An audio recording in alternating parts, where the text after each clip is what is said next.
Hello students, कैसा रहा आपका पेट का एग्ज़ाम। अभी जो फर्स्ट शिफ्ट का पेट का एग्ज़ाम हुआ है उसके जो रीजनिंग के क्वेश्चन है वो अभी हम सॉल्व कराते हैं। देखते हैं क्वेश्चन क्या थे।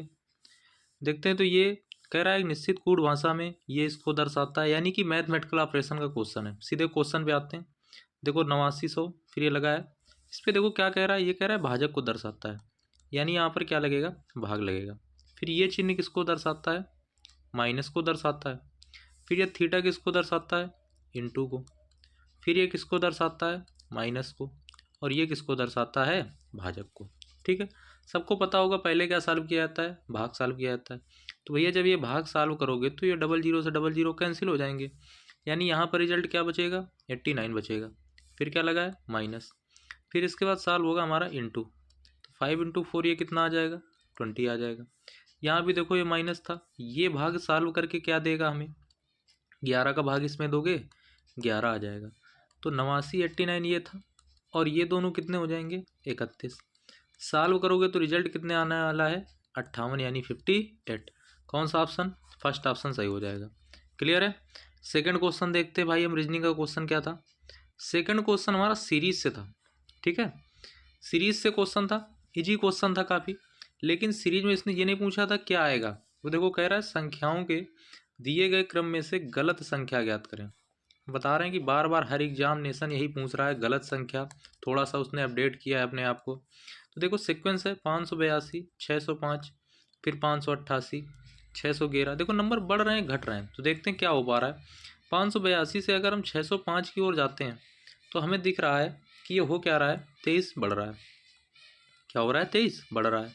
फिर 605 से अगर 588 की ओर आते हैं तो ये क्या हो रहा है, 5 और 12 यानी 17 माइनस हो रहा है।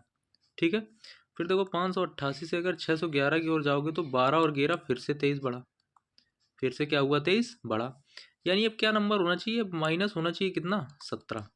तो 611 में अगर 17 माइनस होगा तो आएगा कितना, 594। 594 आना चाहिए, लेकिन यहाँ पर क्या लिखा है, 634 लिखा है। यही रॉन्ग टर्म होगा, क्योंकि जब यहाँ 594 होगा तो 594 के सहारे जब 617 लाओगे तो 6 ये और 17 ये 23 बढ़ेगा। और फिर देखो ये क्या होगा, 17 माइनस होगा, यानी 634 क्या है, हमारा रॉन्ग टर्म है। इस जगह क्या होना चाहिए था, 594 यानी 594। तो 634 कौन सा ऑप्शन है, डी ऑप्शन टिक लगेगा हमारा। क्या लगेगा, डी ऑप्शन टिक लगेगा। क्लियर है। आगे देखते हैं अगला क्वेश्चन क्या था हमारा। अगले क्वेश्चन की बात करते हैं। 48 नंबर क्वेश्चन था हमारा ये क्वेश्चन था कैलेंडर से। देखो कैलेंडर क्लॉक हो सकता है, शाम को क्लॉक है, कुछ भी कर सकता है। कैलेंडर का बेस क्वेश्चन डाल सकता है, कुछ भी कर सकता है। यहाँ देखो सीधे दिन पूछा है, कह रहा है 17 जून 1998 को कौन सा दिन था।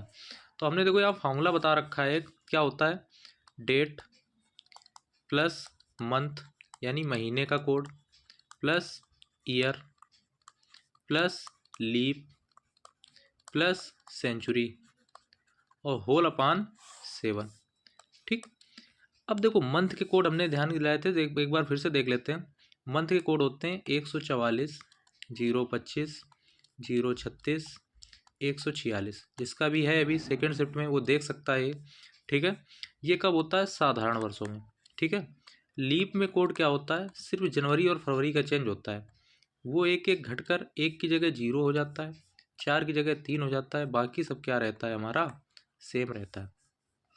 अगर हम शताब्दी कोड की बात करें, किसकी बात करें, शताब्दी कोड की, तो बताए थे 100, 200, 300 और 400। इसके कोड क्या होते हैं, ये होता है 4, ये होता है 2, ये होता है 0 और ये होता है 6, यानी 4206। क्लियर है, ये आपको याद होनी चाहिए। ठीक। अब देखते हैं करना क्या था इस क्वेश्चन में। अब देखो यहाँ पर तो डेट कितनी दे रखी है हमें, 17। तो डेट क्या रखेंगे हम, 17 रखेंगे। प्लस मंथ, मंथ क्या है, जून। जून कौन सा महीना होता है, छठा होता है। देख सकते हो 144, 025, यही तो लिखाया था देखो, 3 और 3 6। जून में कौन सा कोड आ रहा है हमारा, 5 आ रहा है, तो जून का कोड क्या होगा, 5। ठीक है। फिर क्या होगा, ईयर। ईयर में हमने बताया लास्ट के 2 डिजिट उठाने हैं, क्योंकि जब इसको तोड़ोगे तो लिखोगे 1900 और प्लस 98। तो ईयर में क्या उठा लेंगे हम, 98 उठा लेंगे। प्लस लीप, लीप 98 में चेक करोगे 4 का भाग देकर, कहाँ तक भाग जाएगा हमारा, 24 बार जाएगा। तो यहाँ तक लीप कितने होंगे हमारे 24 प्लस सेंचुरी, ये देखो 1900। सेंचुरी कैसे चेक की जाती है, 400 का भाग देके, 400 का भाग दोगे तो भैया शेष कितना आएगा हमारा, शेष आएगा 300। और 300 का कोड अभी लिखाया था क्या होता है, 0 होता है। तो 300 कोड हो जाएगा 0 और होल अपान 7। ठीक है, तो 7 के टुकड़े हटा दो, ज़्यादा बढ़िया है जोड़ने से। देखो 17 5 22, अगर भाग दोगे 7 से 22 में तो कितना बचेगा, 1 बचेगा। 7 का भाग 98 में पूरा पूरा चला जाएगा। 7 का भाग 24 में दोगे क्या, कितना बचेगा, 3 बचेगा। ठीक है, अब 3 और 1 मिलकर कितना हो गया, 4 हो गया। अब 4 कोड किसका होता है हमारा, 4 कोड होता है बुधवार का। किसका होता है, बुधवार का। ध्यान रखना इसमें कोड चेंज है, 1 से स्टार्ट होता है रविवार इस कॉन्सेप्ट में। ठीक है, 1 से रविवार अप टू डाटा चलता है पूरा। क्लियर है, तो आंसर आएगा बुधवार। है कोई ऑप्शन, थर्ड ऑप्शन है वेडनेसडे। ठीक, क्या लगेगा, सी ऑप्शन लगेगा। क्लियर है, ये कॉन्सेप्ट बहुत ही इंपॉर्टेंट कॉन्सेप्ट है और ये बहुत आसानी से आना चाहिए आपको। आगे बढ़ते हैं, 49 नंबर क्वेश्चन देखते हैं। 49 नंबर क्वेश्चन हमारा ब्लड रिलेशन का क्वेश्चन था। और ब्लड रिलेशन में देखो कितना बढ़िया टाइप पूछ रहा है वो। ठीक है, ब्लड रिलेशन में उसने क्या बढ़िया टाइप पूछा है, वो ये पूछ रहा है, उल्टा क्वेश्चन बनाया है उसने। ठीक है, उल्टा क्वेश्चन कह रहा है A+B का अर्थ ये है, इसका अर्थ ये है। तो कह रहा है किसमें दर्शाता है कि PQ का क्या है, मामा है। मैंने बताया उल्टे क्वेश्चन में आप जेंडर से रिलेट कर सकते हो चीज़ें। अगर PQ का मामा है तो जेंडर किसका डिसाइड हो रहा है, P का। और मामा है तो वो क्या होगा, मेल कैंडिडेट होगा। क्या होगा, मेल कैंडिडेट होगा। अब एक चीज़ और आते हैं, कैसे हम बता सकते हैं कैसे कैंडिडेट का जेंडर डिसाइड होगा। देखो जैसे कहता है A+B का अर्थ है AB की माँ है, तो जेंडर किसका डिसाइड हो रहा है, A का। यानी पहले वाले बंदे का जेंडर डिसाइड हो जा रहा है, दूसरे का नहीं हो रहा है। तो देखो P ढूंढो ऑप्शन में, इसमें देखो P कहाँ लिखा है, लास्ट में लिखा है। और लगा क्या है, इंटू। इंटू पे देखो क्या रिश्ता है, A इंटू B का अर्थ है AB की बहन है। तो कहोगे जो M है वो P की बहन है।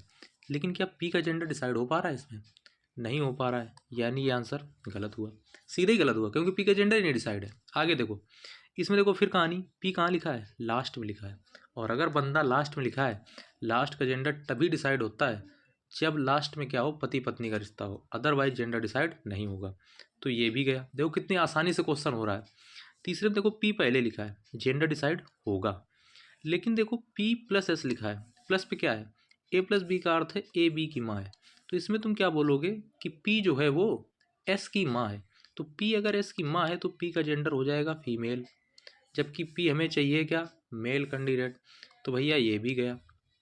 अब जब 3 चले गए हैं तो बेसिक सी बात है कि चौथा सही होने वाला है। अब आप क्रॉस चेक भी कर सकते हैं, कैसे, P-M। देखो माइनस पे क्या है, माइनस पे कह रहा था AB का भाई है, A-B AB का भाई है। तुम क्या बोलोगे कि जो P है वो हमारा क्या है, M का भाई है। P हमारा M का भाई है। तो देखो P का जेंडर हो गया प्लस, फिर M+N लिखा है, प्लस पे क्या दे रखा है उसने, कहता है AB की माँ है। तो तुम इसको बोलोगे कि जो M है वो हमारी N की क्या है, माँ है। तो जेंडर किसका डिसाइड हुआ, M का। ठीक, अब कहता है N इंटू Q, इंटू पे क्या दे रखा है उसने, A इंटू B का अर्थ है AB की बहन है। तो हम बोलेंगे जो N है वो भैया Q की क्या है, बहन है। N Q की क्या है, बहन है। अब देखो बहन की माँ, बहन की माँ यानी इसकी भी माँ होगी। यानी अगर हम कहें M Q की कौन होगी, माँ। तुम्हें चाहिए PQ का मामा। देखो Q की माँ है M, और माँ का भाई, माता का भाई क्या कहलाएगा हमारा, मामा कहलाएगा। क्या कहलाएगा, मामा। यानी किस ऑप्शन में टिक लगने वाला है, डी ऑप्शन सही होगा हमारा। ठीक है, देखो हमने ऑप्शन एलिमिनेशन से ही 3 ऑप्शन हटा दिए, सीधे ही टिक लगाया जा सकता था। यही वहाँ पर समय बचाना है आपको। क्लियर है, लास्ट क्वेश्चन देखते हैं। एक क्वेश्चन था हमारा कथन निष्कर्ष का क्वेश्चन था। ठीक है, कथन निष्कर्ष का क्वेश्चन था एक, देखते हैं क्वेश्चन क्या था। कह रहा है सभी बंदूक क्या है, नाव है, बंदूक है। ठीक है, ये सॉरी ये निष्कर्ष दे रखा है, ये क्या दे रखा है, निष्कर्ष दे रखा है। कथन पे आते हैं, कथन क्या दे रखा है, कथन है सभी डंडे क्या हैं, बंदूक हैं। सभी डंडे क्या हैं, बंदूक हैं। सभी डंडे बंदूक हैं। ठीक, फिर कहता है कुछ नाव डंडे नहीं। देखो बहुत अच्छा क्वेश्चन है, कुछ नाव डंडे नहीं है, फिगर कैसे बनाओगे, कुछ नाव डंडे नहीं है, हमने बिल्कुल नहीं वाला बना दिया, दूर ही कर दिया, नाव ये कर दिया। ठीक है, अब एक पॉइंट समझो, सभी बंदूक नाव है।